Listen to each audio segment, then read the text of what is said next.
Assimo has been manufacturing electronic sow feeding stations for almost 20 years. In this short film, we are therefore proud to introduce our new third generation station, the Elistar. Efficient, robust, user-friendly, the Elistar has it all. This station was designed with the sow in mind.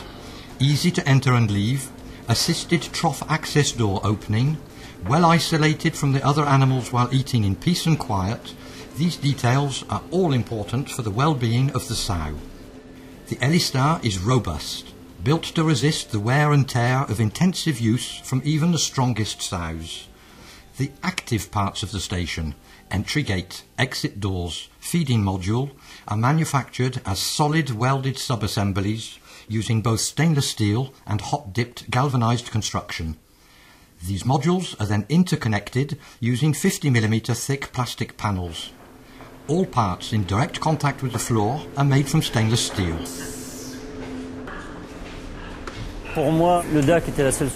Mr. Massey tells us in this interview that for him the use of sow stations was the only solution that enabled him to transform his existing buildings and house the same quantity of animals.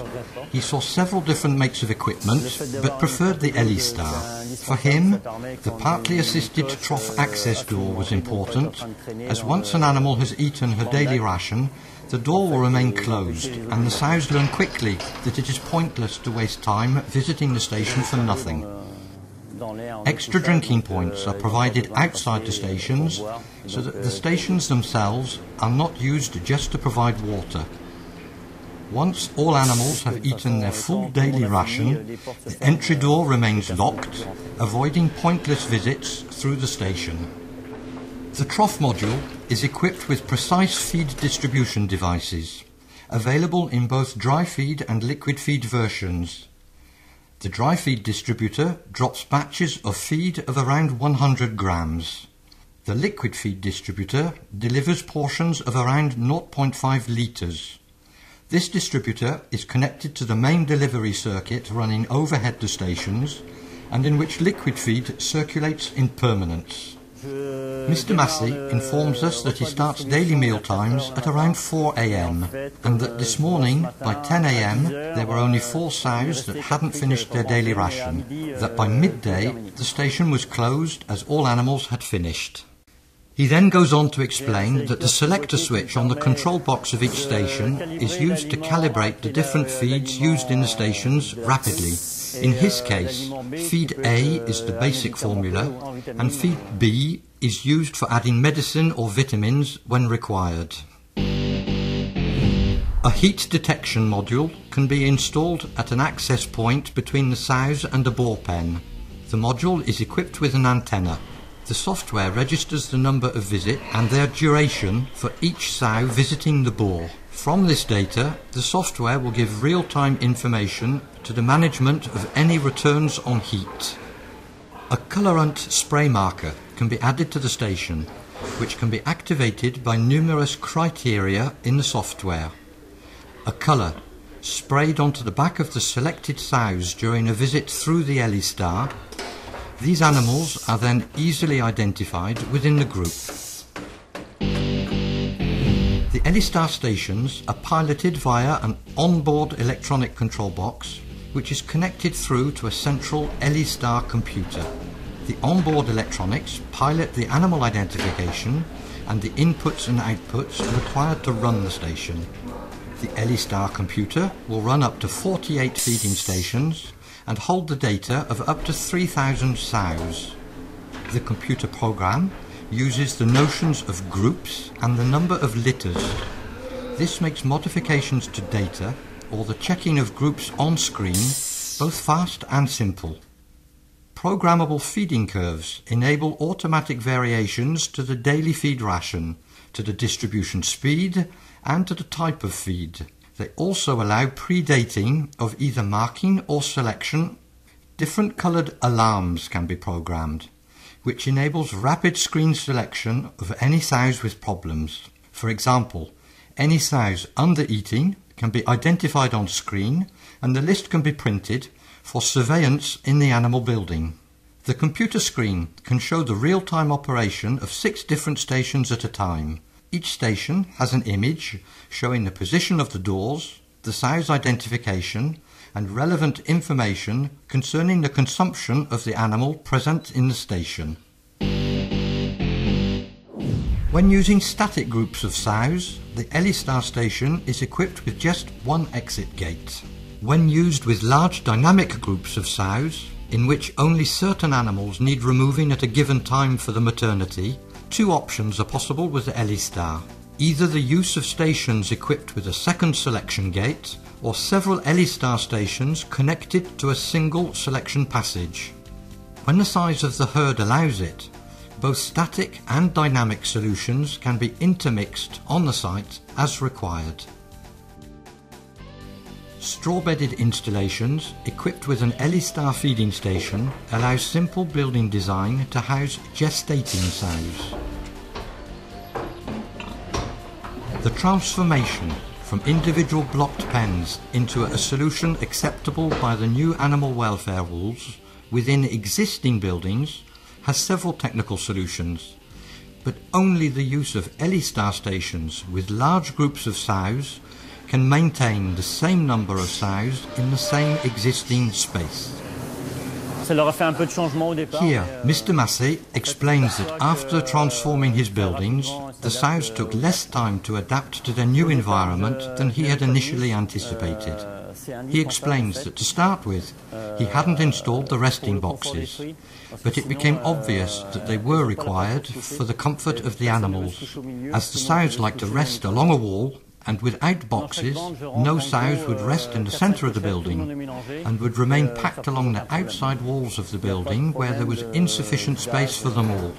Several new gilts are introduced into each group with no problems appearing, and he concludes the interview by saying that he is very happy with the choice of equipment he has made. Mr. Lecour explains in his interview the logic behind this 8-partner breeding centre. Employing 6 workers, the site produces 34 to 35,000 weaned piglets per year at 8 kilograms weight, which are then distributed in turn back to the associated members. Many of the original members, back in 1994, are now retired, and the farms have since been taken over by the children of the original owners. This new generation of members felt the need to expand, and so the centre had to expand too, from 1,300 to 1,900 sows. It was at this moment that it was decided to rethink the site to comply with the forthcoming animal welfare legislation that will become effective in 2013, and the choice of automatic feeding stations was made. The choice came mainly from the staff and the site manager. At the time, there were already 2 500-place gestating rooms with individual metal holding pens. The staff wanted something different than rooms filled with metal piping. Technically, the possibility of being able to individually feed each sow was considered to be very important, as it offered a major advantage over any of the other possibilities. Asimo was chosen for 2 major reasons. The reputation and solidity of the company guarantees that any services required will be available for many years to come. Secondly, the performance of the software, which enables a mix of both static and dynamic groups at the same time, seduced the centre, as it offered better flexibility to the management of the site. The static pens hold up to 60 sows. As each band is composed of 85 to 88 sows, the remaining sows of each band are held together in the dynamic part of the installation. Pierre Amiot informs us that dry feeding was preferred for its simplicity, but that by being able to modify the amount of water distributed along with the dry feed, they have selected 3 litres of water for 1 kilogram of feed, making the equivalent of a liquid feed in the trough. The site uses 2 different feed formulas, one for the mid-gestation and another for the end of the gestation period.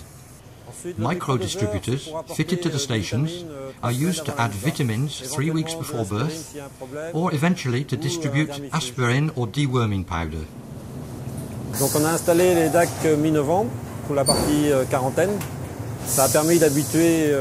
Mr. Amiot goes on to explain that the training of gilts takes about 1 week, and that once used to the stations, they can be removed from and then put back into the system without any further help from staff. Older sows on the site at the time of modifying the buildings could take up to 2 weeks to adapt to the feeding stations. Initially, when the feeding stations were installed, all the sows were vaccinated and dewormed.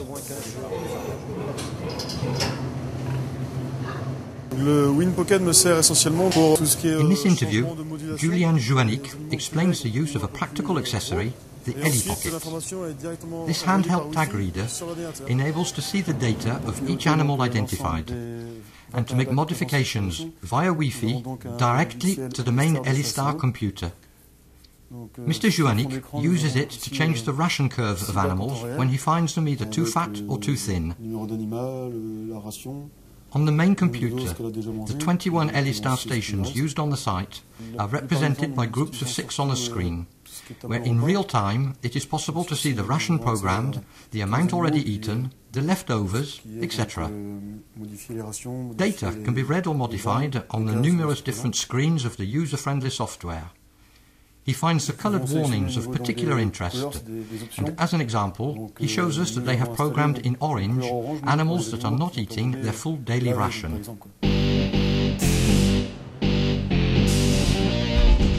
With an experience of 20 years in the design and production of electronic feeding stations, Asimo is proud to introduce this new generation station, combining both high performance and cost efficiency, the Elistar.